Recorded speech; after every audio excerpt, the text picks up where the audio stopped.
കണ്ണൂർ ഉദയഗിരി പഞ്ചായത്തിലെ തബോറിൽ മണ്ണിടിച്ചിൽ. തൊണ്ടങ്കുന്ന് ഭാഗത്താണ് മണ്ണിടിച്ചിലുണ്ടായത്. ഉദയഗിരി തബോർ റോഡ് ഭാഗികമായി അടച്ചിരിക്കുകയാണ്. കൂടുതൽ വിവരങ്ങളുമായി മിഥുൻ പിള്ള ചേർന്നുണ്ട്. മിഥുൻ, എന്താണ് നിലവിലെ സാഹചര്യം? ആശങ്കപ്പെടേണ്ടതുണ്ടോ? വിഷ്ണു, ഈ മഴക്കാലം തുടങ്ങിയ സമയം തൊട്ട് ആശങ്കയുണ്ടാക്കുന്ന ഒരു മേഖലയാണ് ഈ ആലക്കോട് ഉദയഗിരി മേഖല. അവിടെ മലയോര മേഖലയാണ്, ഏറ്റവും കൂടുതൽ മഴ പെയ്തൊരു പ്രദേശം കൂടിയാണത്. അവിടെ കഴിഞ്ഞ ഏതാനും നാളുകൾ മുമ്പ്, അതായത് മഴ തുടങ്ങിയ സമയത്ത് ചിലയിടങ്ങളിലൊക്കെ മണ്ണിടിച്ചിലും ഉരുൾപൊട്ടലും ഒക്കെ റിപ്പോർട്ട് ചെയ്തിരുന്നു. കഴിഞ്ഞ ദിവസം രാത്രി നമുക്കറിയാം, ഇവിടെ കണ്ണൂർ ജില്ലയിൽ ഓറഞ്ച് അലർട്ട് പ്രഖ്യാപിക്കുകയും അതിശക്തമായ മഴയ്ക്ക് സാധ്യതയുണ്ടെന്ന് കാലാവസ്ഥാ വകുപ്പ് മുന്നറിയിപ്പ് നൽകുകയും ചെയ്തിരുന്നു. എന്നാൽ ഇന്നിപ്പോൾ ഉച്ചയോടുകൂടി കണ്ണൂർ ജില്ലയിൽ വീണ്ടും റെഡ് അലർട്ട് പ്രഖ്യാപിക്കുന്ന ഒരു സാഹചര്യമുണ്ട്.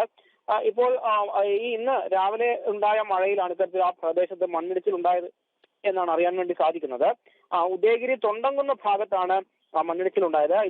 ഈ മണ്ണിടിച്ചിലുണ്ടായി വലിയ തോതിൽ വെള്ളക്കെട്ടൊക്കെ പ്രദേശത്ത് ഉണ്ടായ പശ്ചാത്തലത്തിൽ ഉദയഗിരി താബോർ റോഡ് ഭാഗികമായി അടച്ചിട്ടുണ്ട്. വിഷ്ണു, ശരി, മിഥുൻ പിള്ളയാണ് വിശദമായ വിവരങ്ങൾ നൽകിയത്.